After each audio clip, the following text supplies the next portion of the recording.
Au Mali, à 800 km au nord-est de la capitale Bamako, les falaises de Bandiagara s'étendent sur près de 80 km et peuvent atteindre par endroits 300 mètres de hauteur.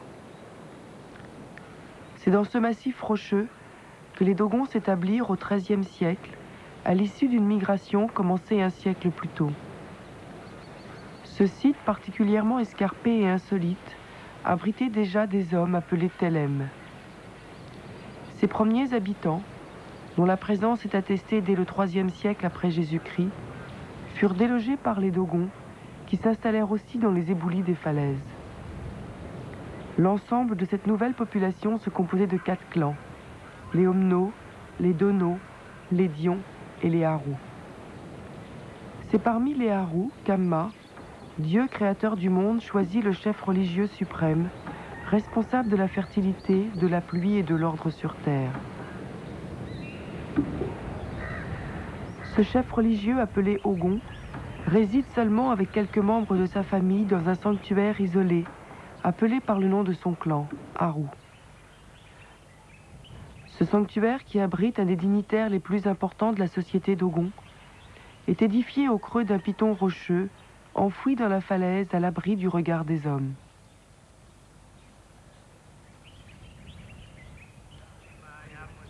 En 1984, le dernier Ogon des Harous est mort. À la demande des anciens, son fils aîné, Ogomale, accepta de remplacer temporairement son père afin d'éviter la vacance de la charge. En effet, en raison de problèmes économiques et de désaccords religieux, les funérailles du Ogon défunt ne purent être célébrées immédiatement.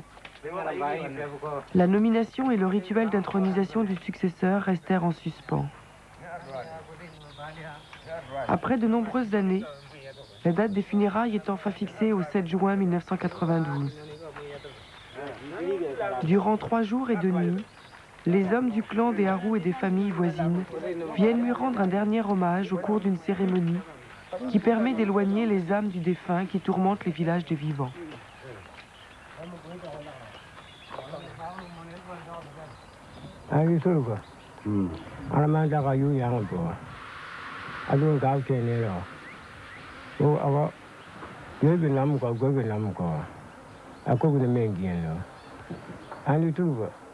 Kaga galan fu kaga yu in jo an lu wo gal men gien no adura se ko le black black yo black no aku yu ya dan no ayo daga galan daga yiri ko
Le premier jour, 2 prêtres responsables du culte de la fertilité et de la pluie préparent sur le rocher appelé la tête d'Amma, Amma créateur du monde, l'estrade de terre crue sur laquelle sera placé au cours de la nuit un mannequin à l'effigie du défunt. Ce même jour, dans la cour du sanctuaire du Ogon, les griots, gardiens de la tradition, chantent le mythe de fondation des Haroues. Ce récit relate les circonstances qui permirent à Adouon, fils cadet de la famille Harou, d'être choisi par Ramma comme Ogon.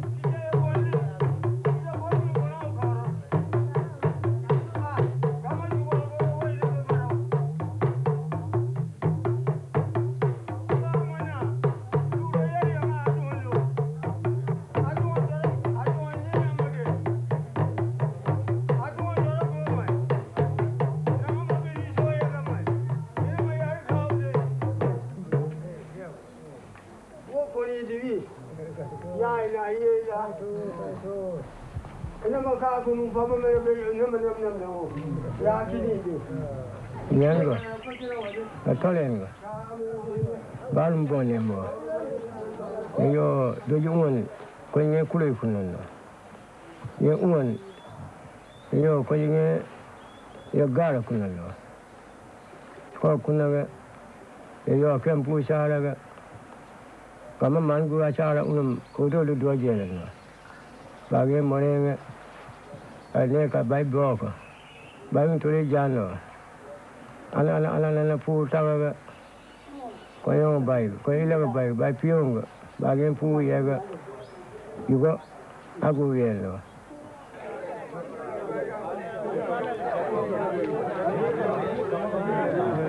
Dans l'après-midi, les parents des villages de Yugo, Tiogu, Kundu, Ibi, Nini et Sanga, venus rendre un dernier hommage aux disparus, procèdent au partage de la bière de Mille.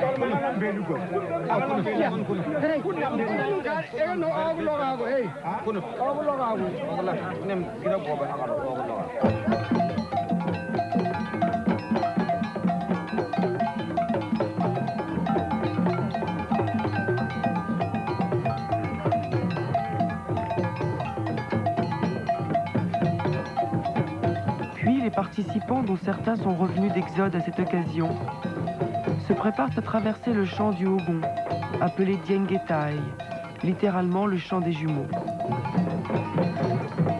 C'est là que réside le serpent lébé, ancêtre mythique incarnant les forces de la terre et de la végétation.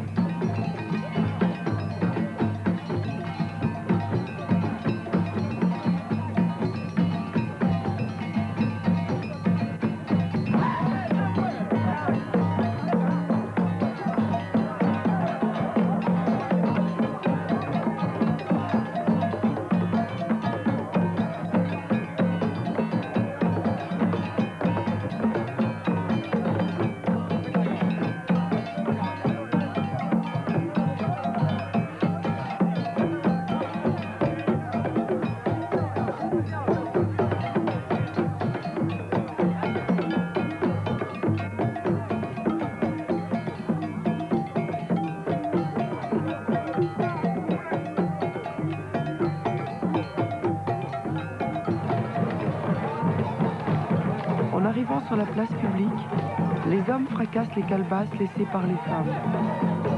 Ils rappellent ainsi les actes de bravoure du défunt.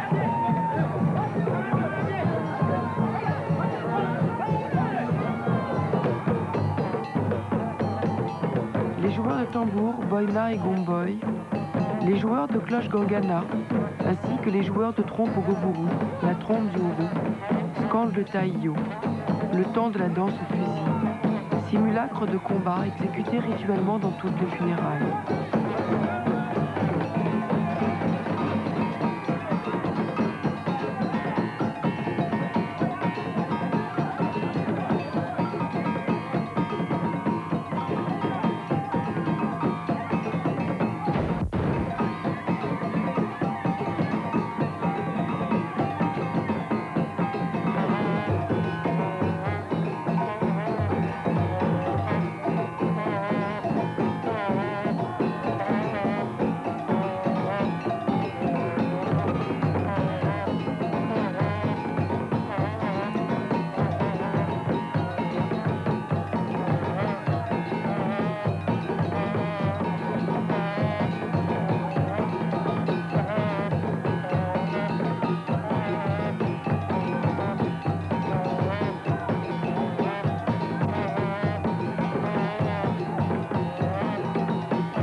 Hommes et femmes rassemblés chantent les bienfaits répandus par le mort au cours de sa vie.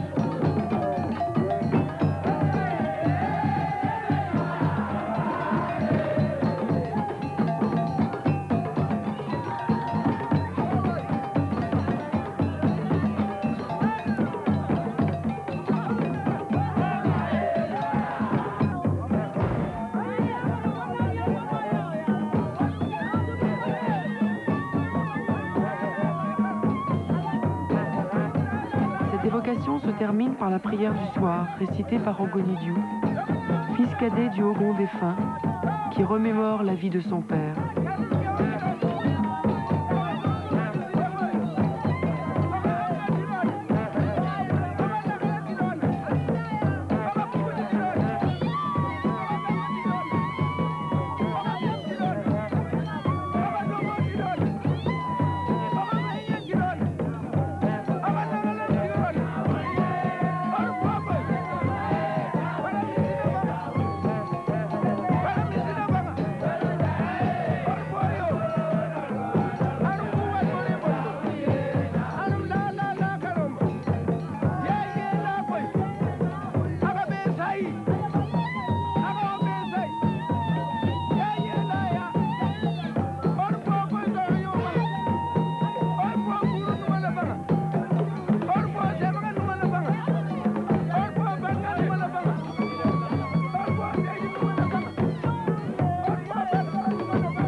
Durant la première nuit, des danses au flambeau vont opposer des jeunes de quartiers ou de villages différents. Ces actes de bravoure et de provocation qui sont exécutés traditionnellement au cours des funérailles vont clore le premier jour de cette cérémonie. Les chants, les prières, les danses, les actes rituels exécutés pendant cette journée ont évoqué le destin personnel et les bienfaits réalisés par le Ogon disparu.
Au cours de la nuit, le mannequin habillé des vêtements du Ogon est installé à côté de son hôtel personnel.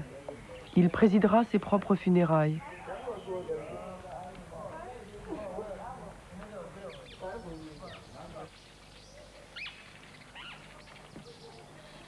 Ya bayar dia beli kerja so.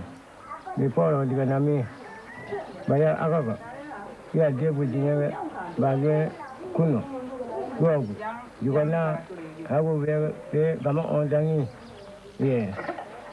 Yo, biar aku biar tahu nombor yo. Dia buat apa? Dia kena ngoi. Gom algomi gom umumnya. Gom poro cuma buah. Poro cuma buah. Ni cuma begi cuma jual dina. Nang tilai aku. Nanga kiya emen de nang woya. Nanga de ne shawle. Tai ko nanga ken dun chinde. Duro ko pole no. Duro ko pole chinde. Ala ja dia no. Na duro ko tai ko nu yen wo de. Yo koro pole chinde. Kira ko to chinde. Kira ko. Bon kama ko muni no. Kira ko ta ga min kila chinde. Wo ga nyanga ni chinde. Tai ne te bo pole chinde. La famille du défunt prend à sa charge les dépenses occasionnées par l'achat de la vache. Le relief très escarpé oblige à transporter l'animal depuis le bas de la falaise jusqu'à la place publique d'Arou, lieu du sacrifice.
À l'aide des cornes de l'animal sacrifié et de 2 autres pères provenant de funérailles précédentes, on confectionne un brancard sur lequel est posée une couverture ornée de motifs funéraires.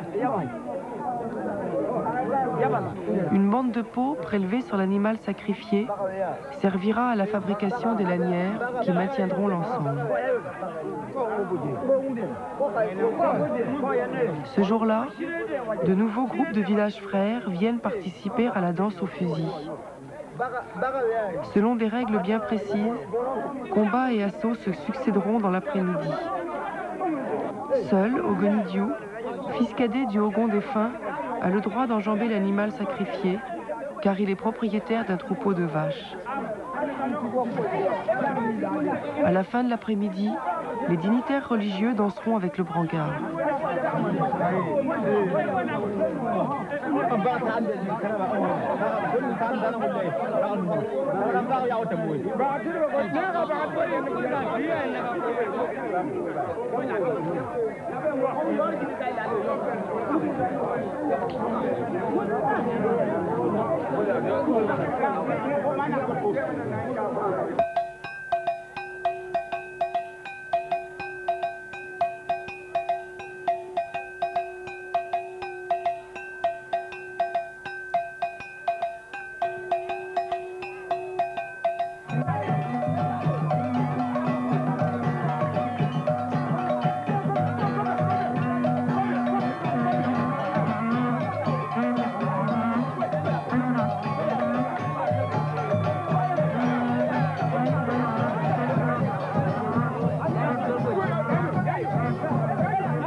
la gorgeous. Yeah, on eat a Malay, Yamugo, Mugorgeous. On Ulmai, ya go to Wobino. I go no go, Gom Gobi, Woody Dunello. Yo, go Yamba, Woody Dunello. So you do, Shaiko. Ya Timudaka Warabuga, Ya Kiabeja Brab, Yaro, Gom Nimba to la Bois. Maître de la fertilité, le Hogon ne meurt pas. Au moment de son décès, on dit simplement qu'il est monté sur la terrasse. Au cours de ses funérailles, l'effigie du Hogon installée sur une estrade est à l'image du Hogon vivant. Par contre, la couverture mortuaire pliée et installée sur le brancard représente le Hogon défunt, déjà privé d'une partie de ses âmes les plus mortelles. L'absence de ces principes spirituels impurs permet aux prêtres responsables de la fertilité de toucher le brancard et de danser avec. Ils accompagnent ainsi la dépouille du Hogon vers Manga, le pays des morts.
En rappel de l'événement mythique durant lequel Adouron a donné une part de la vache sacrifiée au griot, une cuisse crue d'un mouton leur est donnée.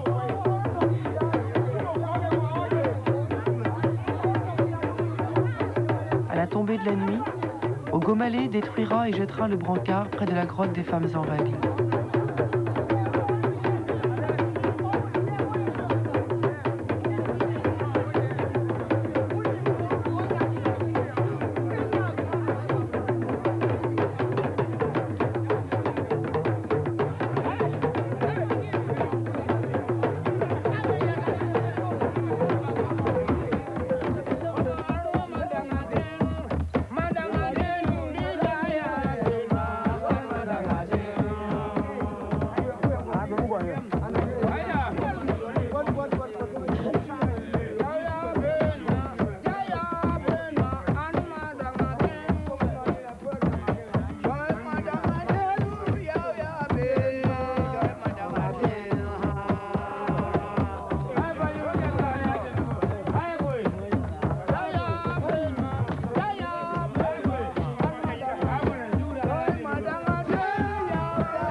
Durant la deuxième nuit, les chanteurs du village de Tiréli viennent psalmodier des chants d'apaisement.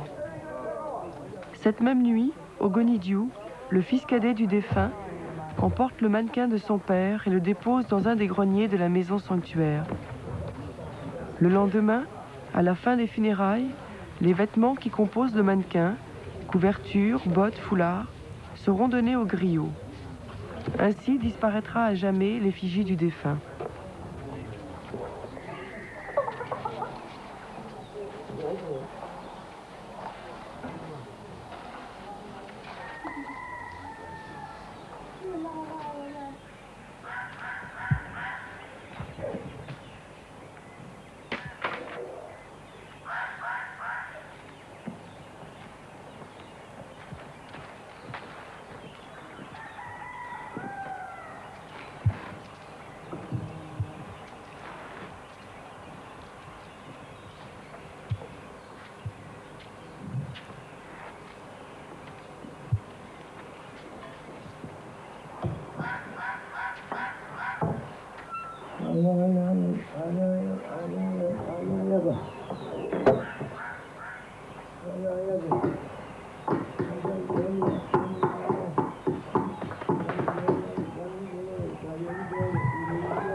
À l'aube du troisième jour, Ogomale remercie les chanteurs de Tureli qui, du coucher au lever du soleil, ont salué la mémoire du défunt par des chants qui rappellent les interrogations et la douleur de l'homme face à la fatalité de son destin.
troisième jour, les gardiens de la tradition prennent possession de la place publique. C'est le jour des griots. Accompagnés de leurs femmes, ils forment un cercle autour de la place. En tête, le plus âgé d'entre eux porte le yarba, le tambour de la parole primordiale dont on ne jouera pas. Lors de la création du monde, cet instrument fut le témoin et le véhicule de la première parole transmise aux hommes par un être mythique. Il n'apparaît en public que lors des funérailles du Ogondarou.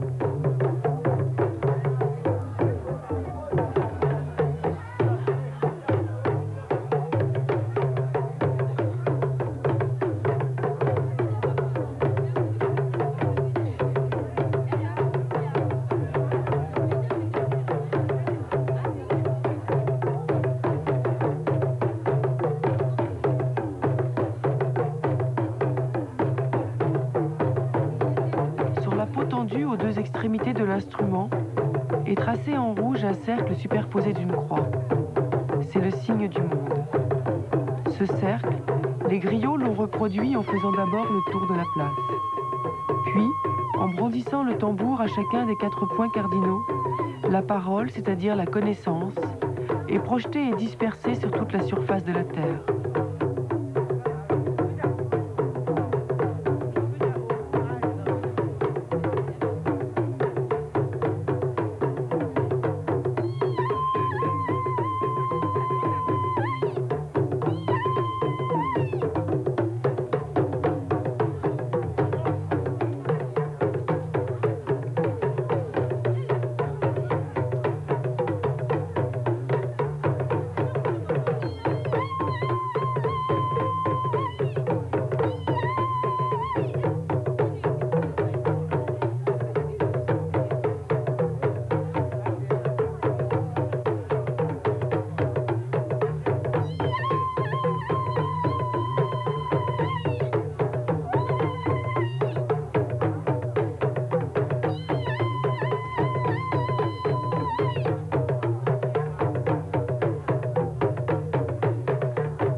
Temps anciens, le yarba était un très gros tambour qui nécessitait au moins 4 hommes pour le transporter et en jouer.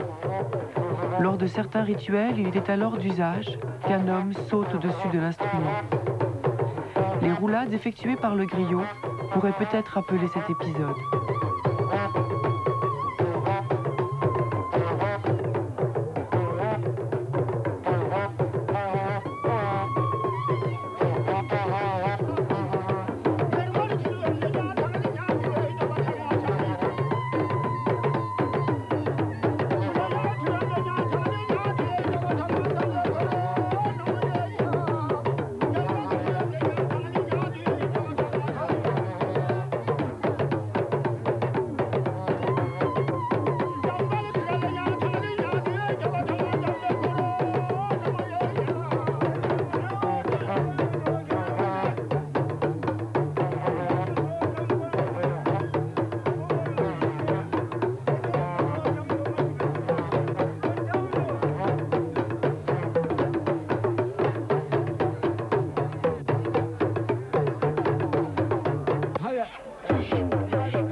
Après avoir rituellement présenté un poulet au yarba, les griots quittent la place publique. La cérémonie des funérailles du Ogon Darou, décédé 8 ans auparavant, est terminée. Les âmes du mort quittent définitivement Aru pour se diriger vers Manga, le pays des morts.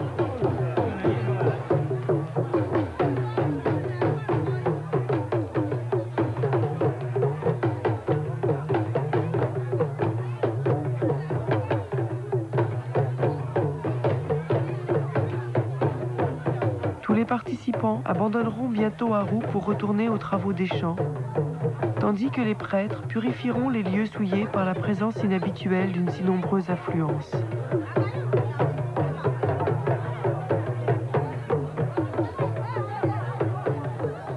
Rendu à sa solitude, le sanctuaire attend dorénavant la venue du successeur du défunt Ogon.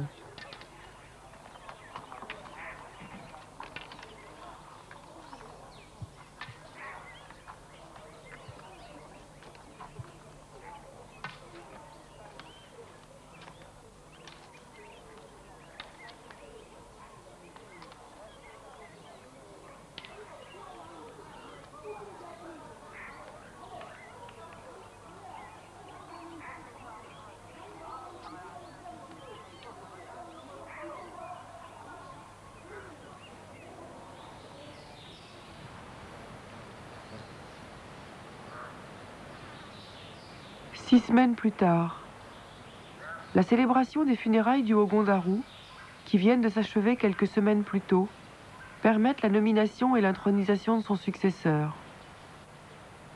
Conformément à la tradition, le Ogon Darou est choisi en fonction de son lignage et de son âge. En effet, les Haru choisissent de préférence pour cette responsabilité un homme relativement jeune.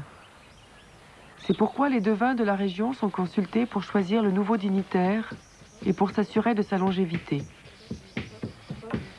Au cours des cérémonies d'investiture qui durent 3 semaines, le Ogon effectuera une retraite de 15 jours dans une grotte située à quelques kilomètres du sanctuaire d'Aru.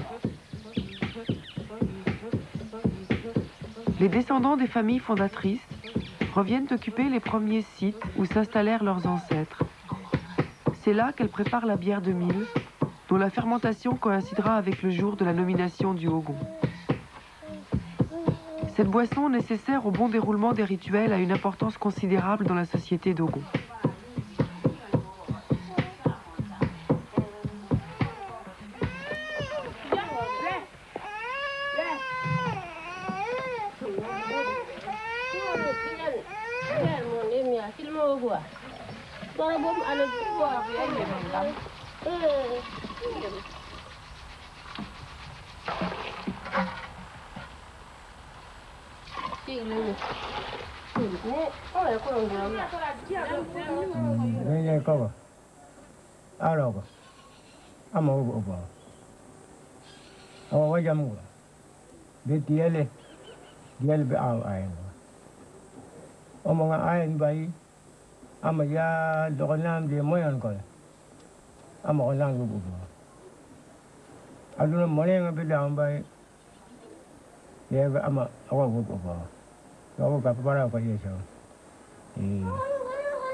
Le 27 juillet, en fin d'après-midi, seuls les membres mâles du clan des Haru se sont réunis un peu à l'écart du sanctuaire du Ogon pour désigner le nouveau dignitaire.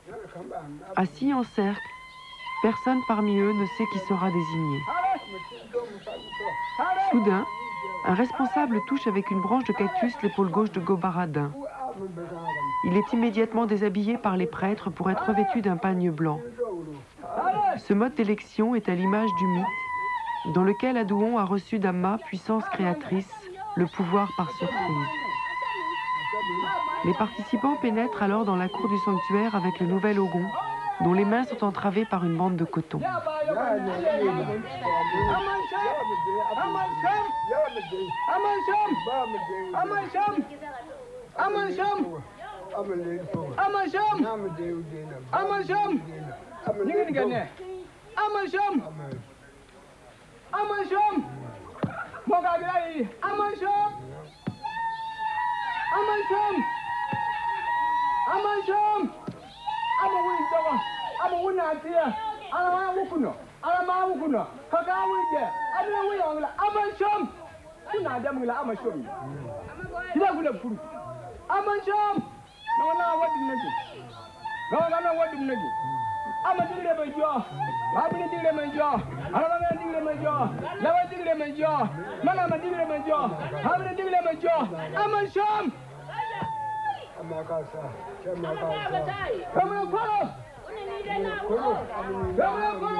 Les mains attachées, le Ogon est emmené par Ogogéné, responsable de la terre et de la fertilité, saluer les Sogos, ces petites pierres levées qui peuvent attester la présence d'un être mythique, signaler un lieu sacré ou rappeler un événement important de la vie religieuse des Haroues.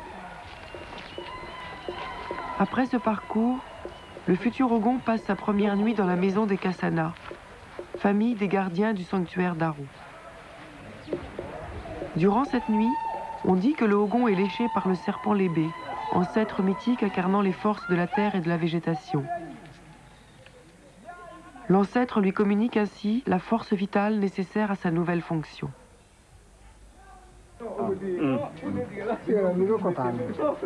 Le lendemain, en raison de ce premier contact avec cet ancêtre, le serpent Lébé, le nouveau Ogon ne peut plus toucher le sol sous peine d'impureté. Il est donc porté à dos d'homme jusqu'à la grotte de Cessé, lieu de retraite pour certains dignitaires. Cette grotte est située à quelques kilomètres d'Arou. Loin de tous, il y demeurera en retraite durant 15 jours, sous la surveillance d'un gardien.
À Haru, 10 jours plus tard, les prêtres des cultes de la fertilité, Ogogene et Ogobani, apportent l'enclume sur laquelle les forgerons du Ogon vont fabriquer à partir de fer blanc les 3 objets qui accompagneront le dignitaire pendant toute sa vie. Un couteau, un bracelet et un sabbat, ou cheval du Ogon. Depuis de nombreuses générations, les attributs des Ogons d'Haru sont fabriqués sur cette enclume, placée dans un abri proche du sanctuaire. Elle est uniquement réservée à cet usage. Le couteau servira à son rasage et le bracelet ne le quittera plus sa vie durant.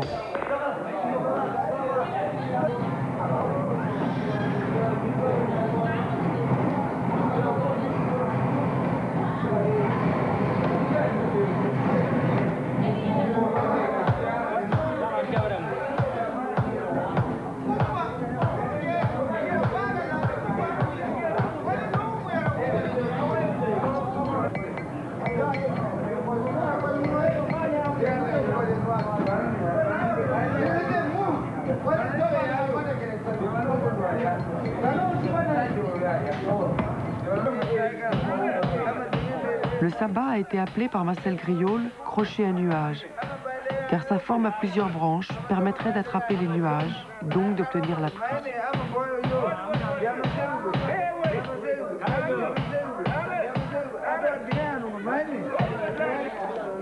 Pendant ce temps, le Ogon demeure toujours isolé dans la grotte de Cécé.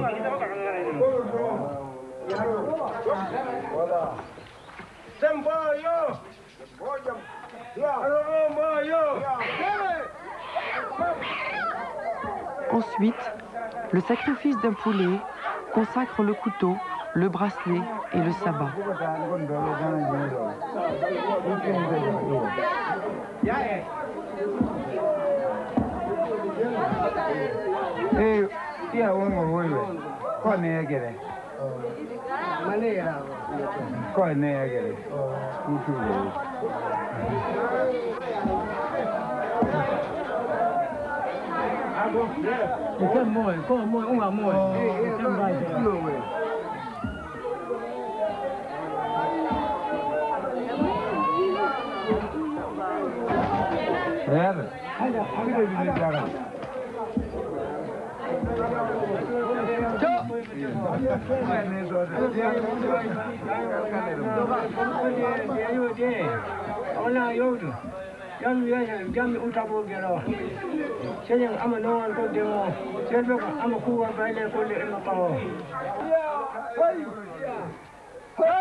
Après ce sacrifice, une procession se forme pour faire le tour des Sogo, ces pierres levées qui rappellent l'installation des premières familles d'Haru.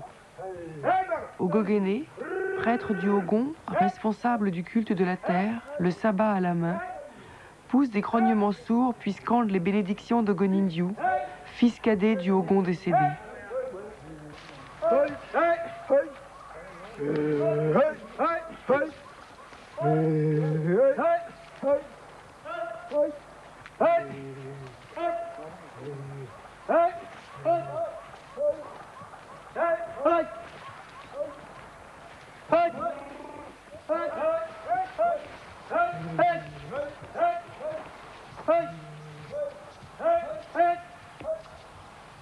Amazomba, Orazem Zomba, Orazanil Zomba, Orabubu Zomba, Orazomno Zomba, Oradame Zomba, Oradomo Zomba, Oramen Zomba, Oragen Zomba, Oramga Zomba, Oramara Zomba,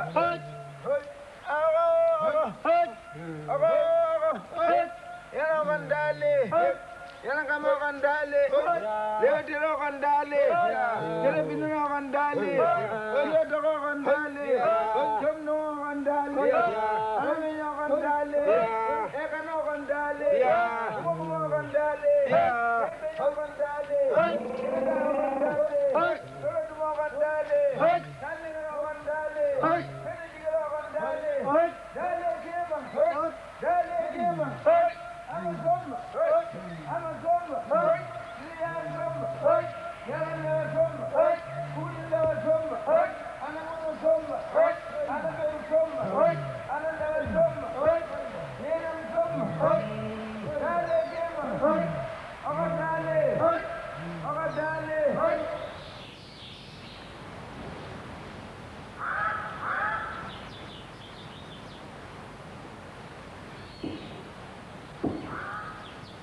Pendant ce temps, le futur Ogon vit isolé dans la grotte de Cécé, sous la surveillance d'un gardien.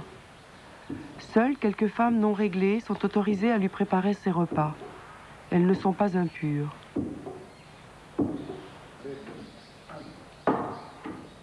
C'est dans cette grotte que, venus du Mandé, les premiers migrants de la famille Yarou s'installèrent. Ce premier lieu de refuge et d'habitation s'est transformé au fil des siècles en lieu de culte.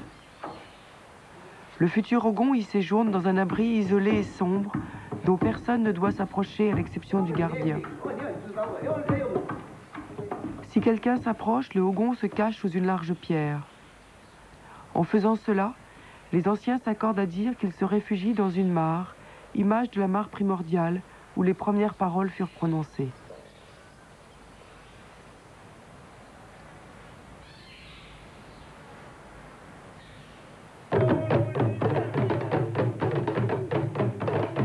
Le lendemain, après le travail des forgerons, des funérailles symboliques consacrent la séparation entre la vie de cultivateur et le nouveau destin du Ogon. À l'écoute de la musique, effrayés, certains des principes spirituels qui composent la personne d'Ogo Baradin, le cultivateur, s'enfuient. Au regard des hommes, cet abandon permet au futur dignitaire de devenir un être immortel.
Le jour suivant marque la fin de l'isolement du Ogon. Les ressortissants d'Arou et les familles voisines viennent alors le chercher. Afin de placer le Ogon sous la protection des ancêtres, Amadimé, le gardien de la grotte de Cécé, récite une prière sur un des sogos situés à l'une des extrémités de la caverne.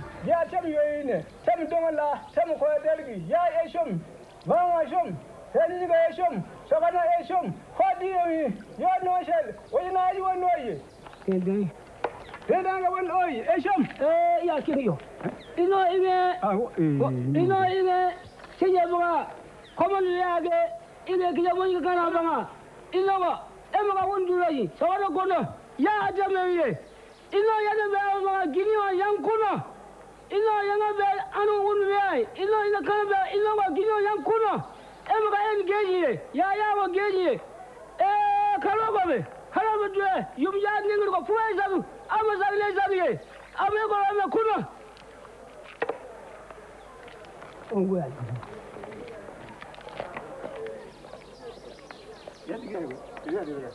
ya kaji ba be Olha!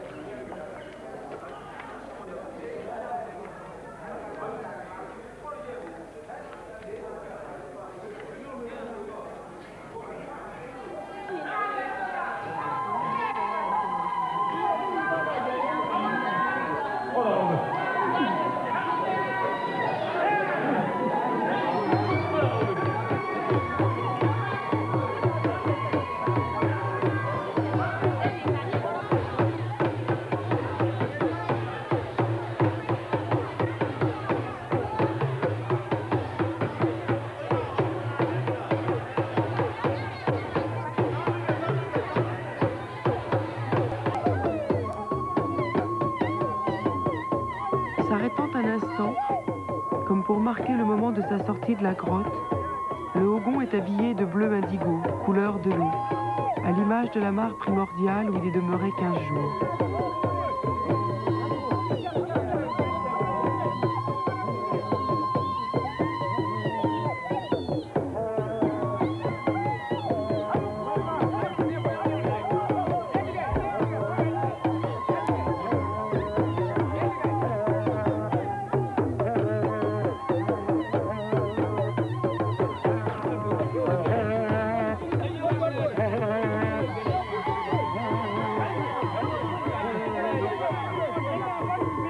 Toujours porté à dos d'homme, commence alors pour lui un long cheminement, au cours duquel il sera présenté aux très nombreux Sogos.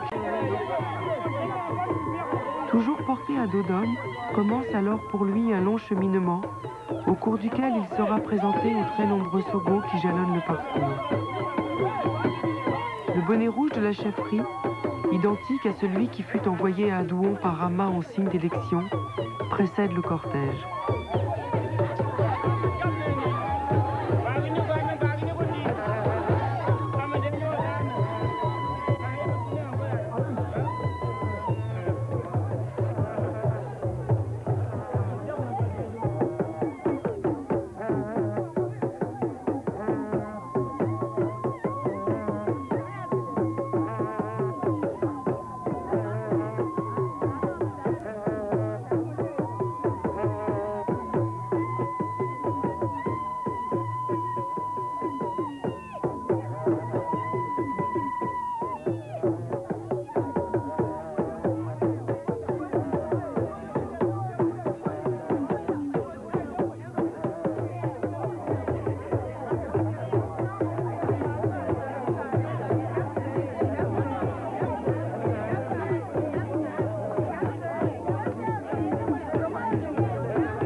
En acceptant ces nouvelles fonctions, le Hogon est soumis à de très nombreux interdits.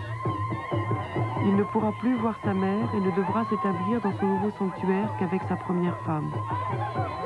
Il vivra désormais à Haru, son unique lieu de résidence, dont il lui était interdit de franchir les limites. Une fillette prépubère lui préparera ses repas pour le protéger d'éventuelles impuretés. Il ne boira et ne mangera que dans des plats à lui seul réservés. Enfin, il évitera les contacts physiques. Il ne pourra plus serrer la main de quiconque.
Enfin, le lendemain est le jour de l'intronisation. Au matin, 2 hommes, dont le frère du Hogon, sont montés sur le toit de la maison sanctuaire pour le remettre en état. Ils veillent particulièrement aux pitons en terre dont le sommet soutient de fragiles œufs d'autruche.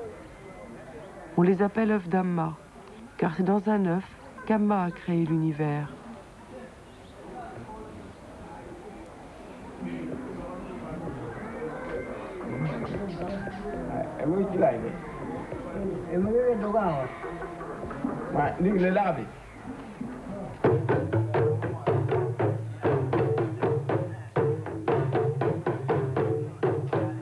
Puis, les griots s'avancent lentement pour se rendre à l'entrée de la cour de la maison du Hogon, dans un espace qui leur est réservé. Ils viennent évoquer l'attribution divine du pouvoir à Adouon, le premier Hogon.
Après avoir été rasé dans une petite caverne en contrebas d'Arou, le Hogon a été habillé avec 3 boubous superposés. Un bleu, un rouge et un blanc, couleur des éléments, l'eau, la terre et l'air. Il porte son bracelet fabriqué par les forgerons et il a enfilé des bottes de cuir rouge confectionnées par les griots. Ogobani, prêtre de la fertilité, vêtu de bleu, attend le hogon à côté d'une couverture au milieu de laquelle est disposé un siège dont la base représente un cheval, emblème de la chefferie.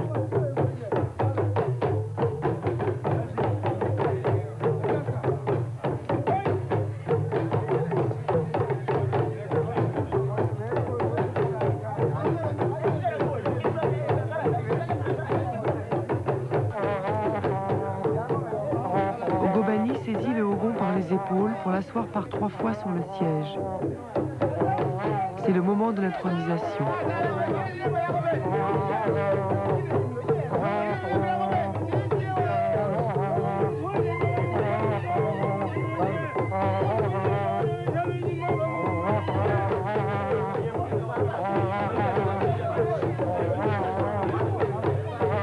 Désormais, il ne s'appelle plus Ogobarada, mais Amadagalu, prêtre suprême des Haroues et de tous les Dórus. Son pouvoir est assis sur ce siège où le nouveau dignitaire restera immobile, à l'image de la stabilité retrouvée du monde.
Les participants lui rendent hommage en déposant à ses pieds quelque argent.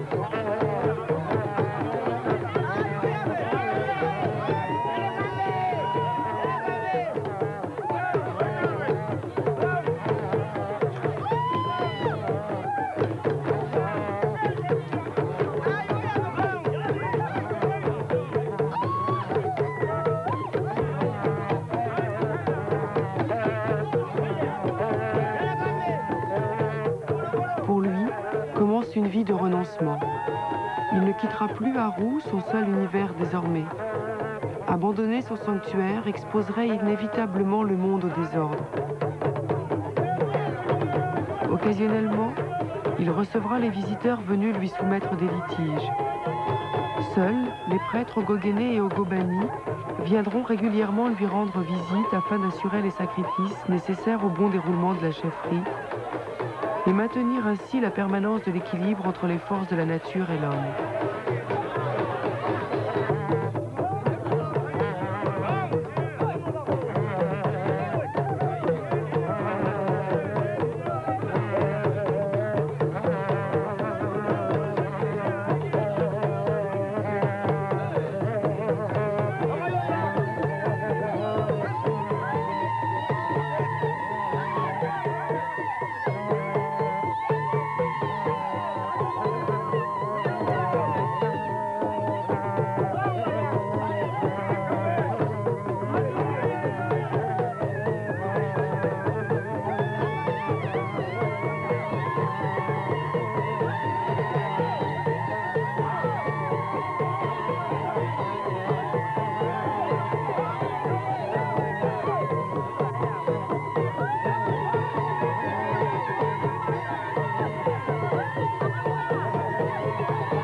go mo amo jero ko to ka mo amo jero